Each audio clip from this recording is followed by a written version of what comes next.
আখের গুড় রাখি করে, তো আখের গুড় তো আমাদের হিন্দু ধর্মে 12 মাস দেওয়া লাগে না। যেমন গুড় দেয়, এটা টাইট না হলে তো বিক্রি হয় না। এই গুড় পাইলেন কোথায়? চিনি আপনি জাল দিয়া এরপর আবার গুড় মিশিয়ে আবার গুড় বানান।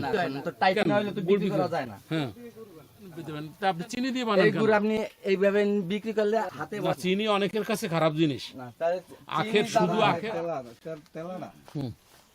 এই গুড় রাখি করে।